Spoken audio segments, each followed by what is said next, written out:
Good afternoon, everybody.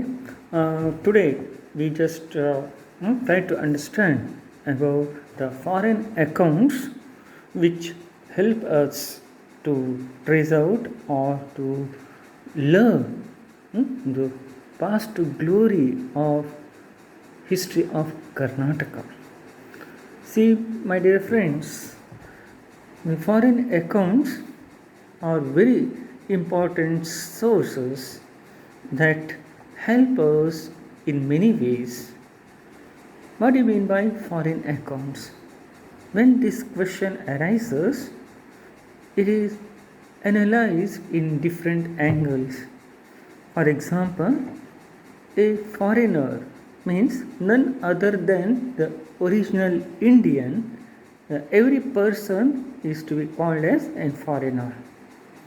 And these foreigners who visited India, especially Karnataka, they had their own interest or intention or the purpose to visit this region.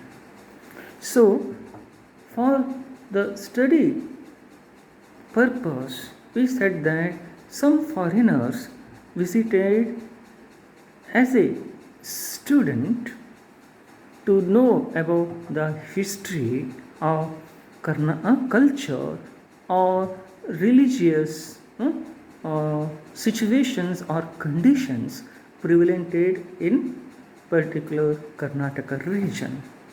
And some of the foreigners who visited Karnataka as a travelers and whatever they experienced in Karnataka or whatever they gained experience, they wrote all these things in their travelogue.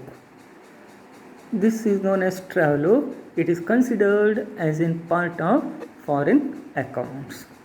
And by the by, another point that another version or from another point of view, the foreigners who visited India or Karnataka as an ambassador or a representative of particular ruler or provincial head or some other leaders. So with all these scholarly people or visitor as a student, they wrote their experiences, they wrote about their vision, they wrote whatever they saw. It is considered or it is included in the foreign accounts. Okay, so in this topic, we try to analyze the particularly from earliest period to up to the beginning of Vijayanagara Empire. So first of all, this foreign accounts topic is classified into on the basis of the visitors who were represented different parts of the world, especially the first of all the Greek accounts, number 2 Roman accounts, number 3 Ceylon accounts, number 4 Tibetan accounts, number 5 Chinese accounts, and some other Persian accounts that we are going to study in this unit. First of all, the Greek accounts. There was a close relation between ancient Greece and the Karnataka. In about 130 AD, we got the reference of a Greek scholar, a geographer, that is Ptolemy, who visited this Karnataka region, especially South Indian region. He wrote a famous book known as the Geography. In this work, Ptolemy quoted about the ancient ports and cities that are very active or hectic commercial centers at that time. They were the what called veins of Indian economy, especially the economy of Karnataka province. He mentioned such ports like Barkur, Kalyana, Sopara, and Bhatkala, Mangalore, Kapu, and other things. Other important ports, and majority of them were located in modern Karnataka. He quoted that the main exports of this region, especially the spices or condiments, ivory, sandalwood, teakwood, and some jaggery mixed sugar and varieties of rice. So, these references help us to know about the food habits of the people of Karnataka, or the climatic condition of Karnataka, and the liberation or some liberated policies towards foreign export and import of particular rulers. So all these are the best example help us to trace out the history of Karnataka. Maybe 130 AD, it is in period of the great Shatavahanas. Okay, and another noteworthy literary work was the Periplus of the Erythraean Sea.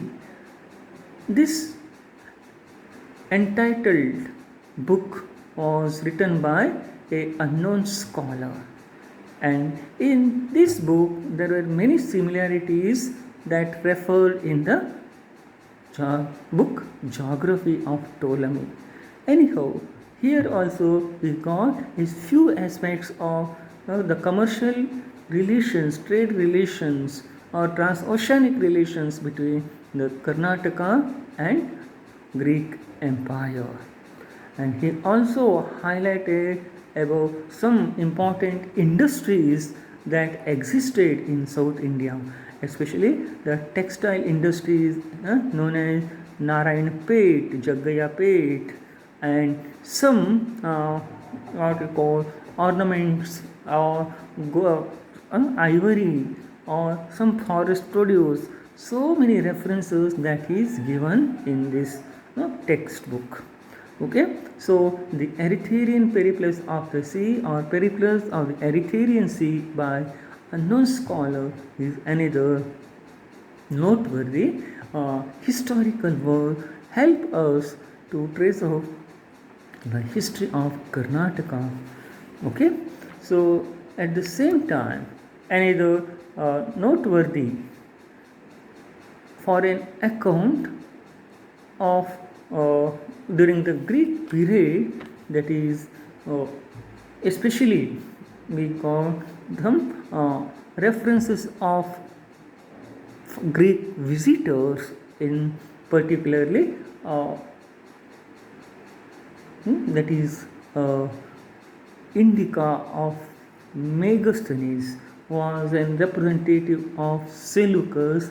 He quoted a few points regarding not only the South Indian politics but also the relation between North India and South India. So such type of life of Chandragupta, it is referred in this Indica. So automatically we got the reference of Indica and the reference regarding South Indian history. Okay, so another plus point or foreign account, and that is Roman accounts. See, especially the Roman historians who were known as Tacitus, Diodorus, Plutarch. So these are the great scholars who explained about the transoceanic relations between the Augustus Caesar period and the period of especially 4th century AD of South Indian rulers.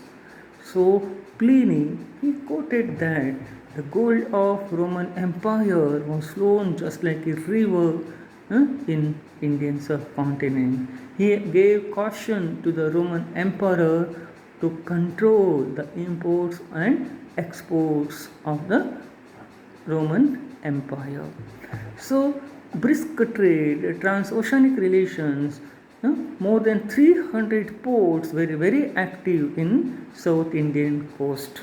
So, you can just imagine that the commercial activities through the coastal belt of Karnataka is very hectic. Okay, and by the way, we got even reference of the export of iron ore from Barakur. So, iron ore, especially that is known as manganese ore now, and at the same time, spices and some forest produce were the main exports of Karnataka to the Roman Empire. And the Roman coins which were found at Chandravalli, Banavasi, and Dr. Pierre's discoveries of Roman coins in Sadashivgarh area and Yelahanka near Bangalore, all these are the best specimens, best examples of the best proofs that there was a close contact between the Roman Empire and the Karnataka. So this is very interesting point. Next, we pass on to another interesting foreign account, group of foreign accounts, and that is Chinese accounts. See, regarding the Chinese accounts, we remember, we pay gratitudeness to the Chinese scholar Huyen Tsang. See, Huyen Tsang was a Chinese traveler or pilgrim or a student of Nalanda University who visited in the royal court of Harshavardhana. And he wrote a famous book known as Siyuki. In this Siyuki, Huyen Tsang gave complete details about a war that took place between Harsha and Pulakeshi II on the bank of river Narmada. So, in this battle, Harsha was totally defeated. His elephants were ran away from the battlefield, and the Karnataka Bala of Pulakeshi II achieved great victory. So, such a type of narrations were given in the Siyuki of Huyen Tsang. So, he was very much familiar with the politics of both Karnataka and Harsha reign or Harsha's period. So, after this battle, Harsha, who accepted the suzerainty of Pulakeshi II, the ruler of Karnataka, and he also accepted the river Narmada as a boundary of these two empires. Okay, then Huyen Tsang further quoted that the people of Karnataka or Kannadigas are very brave, they are known for self-respect, they were very hard workers, they are very generous, and they never tolerate insult.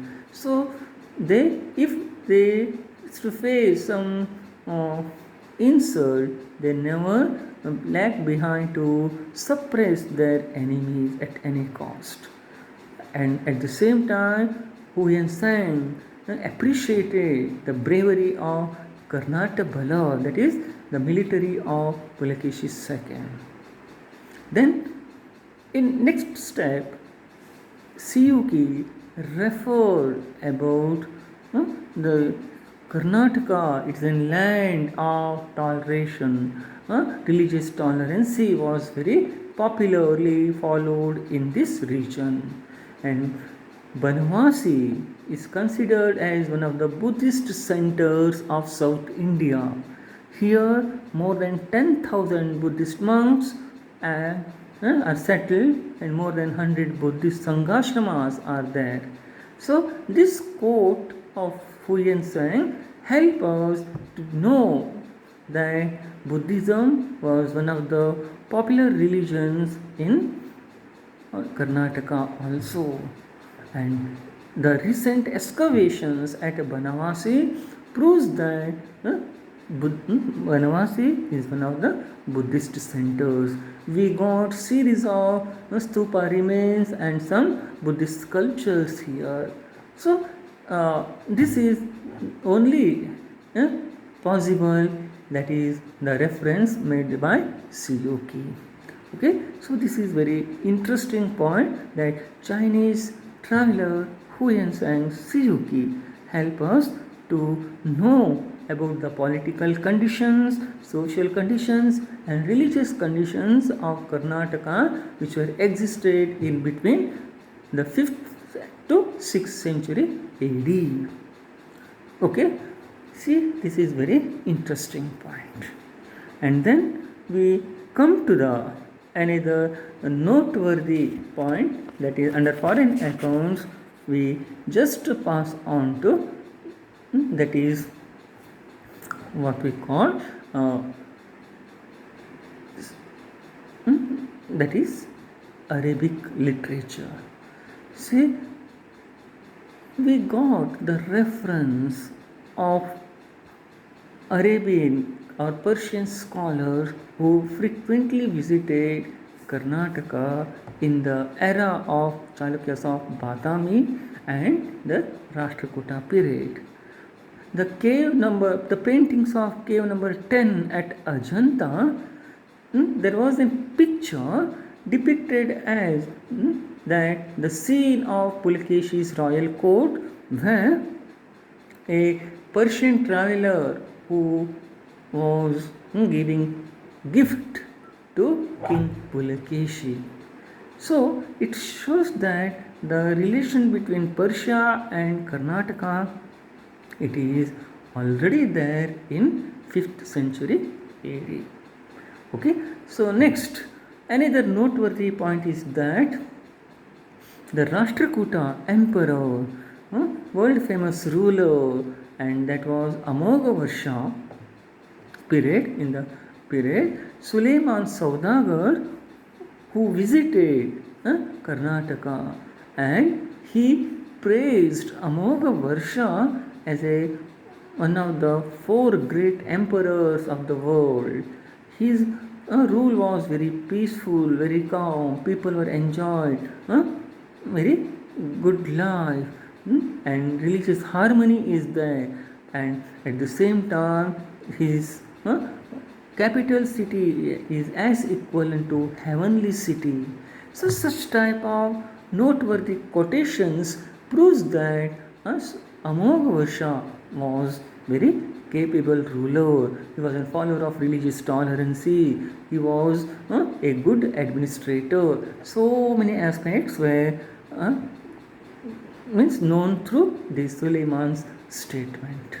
Okay, and at the same time, Nikitin, a Russian traveler who visited in the last phase of the Rashtrakuta period, that is under the reign of Krishna IV, and he also gave some economic and social religious aspects in his travelogue. So such type of references of foreign visitors help us to know about the history of Karnataka. Okay, and after that we observe in the period of the Vijayanagara, in the period that is post Vijayanagara period, under the Keladis, under the Vijayanagara period, we go the series of foreign travelers who visited in different time period. See, Abdul Razak, a Persian traveler, and who was contemporary to Devaraya II, and also he quoted about the prosperity. Nicola Conti, not Abdul Razak, but Nicola Conti was contemporary to Devaraya II, and he praised about the achievements of, he gave the detailed accounts of Devaraya in his literary work.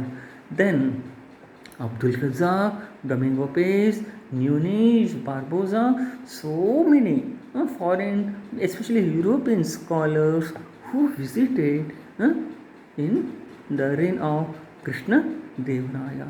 They wrote almost all the personal life or royal life, administration of, and his policy matters, that's policy matters of Krishna Devaraya. They also, for example, we came to know that uh, nobody asks who are you, where do you come from, what are you doing. So nothing as such, means almost all freedom is given to people, even though they were a foreigner, to live in this dynasty. So such type of quotations, references made that this Vijayanagara society, Vijayanagara administration was goes very smoothly. And by the by, we observe that there was in court that the precious gems and stones, valuable things were sold out on the either side of the roads of Vijayanagara Empire. This quote that is made by Abdul Razak shows that the economic prosperity of the Vijayanagara period. And another quote that is help us to trace out the socio-economic conditions, especially that Sati system was practiced in that period. Navaratri festival was celebrated very promptly or in graceful manner. So such type of references said that, explain that there was social what we call conditions that existed in Vijayanagara period. So in such a way, then Peter Mundy, Della Villi, all these are the foreigners who visited in the post Vijayanagara period, especially Keladi period. And this scholarly people explain about the glorious days of Keladi rulers. And Varthema, an Italian scholar, he quoted that not a single piece of land was left barren. Each and every piece of land was brought under cultivation. Agricultural activities were going very fast, means more than 300 ports were actively worked. Thousands of people were actively worked in this port. So such type of Varthema's quotes help us to know that how the economic activities are going on in that period. So these are the few points that foreign accounts that help us to know the glorious history of Karnataka.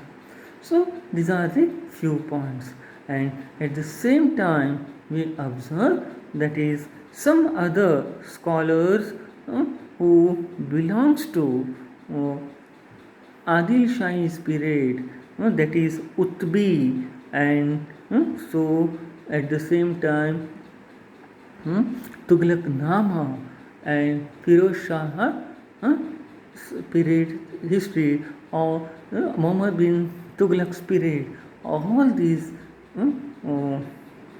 historians of the Tughlaq or slave dynasty who came from Persia, that is Al-Biruni, or so such type of scholars were also quoted about the South Indian political history, especially their expedition towards South India. So anyhow, we observed that these are a few examples for the foreign accounts which help us to trace out the history of Karnataka, and they are the important sources they contributed to our cultural history. But there are some critical validity of the statements of foreign accounts, because some foreign scholars or some visitors they were very much privileged and they had taken privileges from the particular ruler, and they praised their king who gave them benefits. And some of the things they are not at all exposed that hurted the image of that particular king. So the authenticity of this foreign account is questionable. This statement was made by some modern historians. But in overall, the reference, in overall, the explanation of these foreign accounts are very much believable, and they are very closer, very nearer to truthfulness. So anyhow, these are the few examples for the foreign accounts. Okay, so anyhow, these are the so yes, I will stop this point here. I conclude this point that regarding the foreign accounts.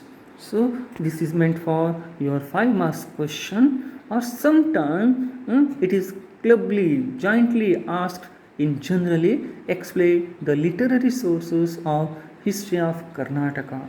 Then, my dear students, my dear friends, you have to include both indigenous as well as the foreign account for this 15 marks question.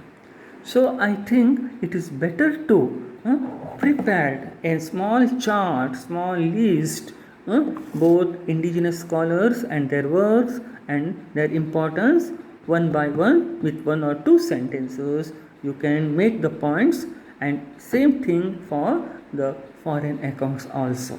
So write the particular country and write the particular person, visitor, scholar or student of foreign origin, and what he made, what his work, what he mentioned in that book.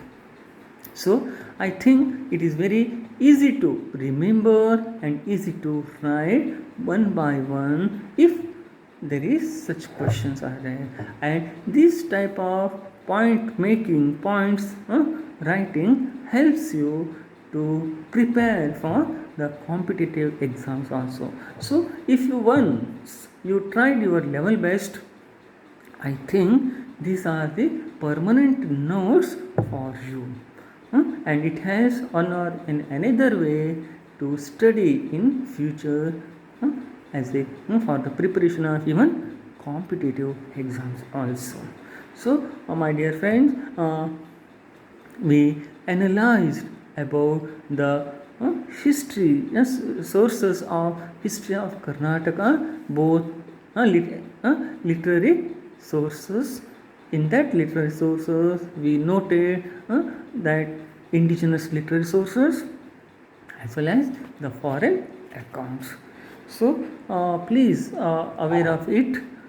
This is very important points, important chapter that we have to analyze, and you are also able to include you may try to include other literary works or references that I left. Okay, but this study is meant for earliest period to up to Vijayanagara period. It is meant for only for the history of Karnataka, that is from earliest period to Vijayanagara period. So anyhow, this is very important, very interesting one. You can add, you can write, or you can read in many with many references and make and elaborate points by referring other books also. So my dear friends, I conclude these literary sources of history of Karnataka now only.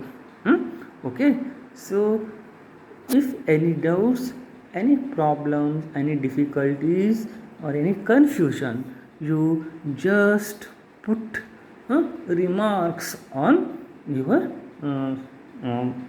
through your mobile phone or in the chat box or comment box. Okay, so anyhow, this literary source, it is the part and parcel of our history or history of Karnataka. Okay,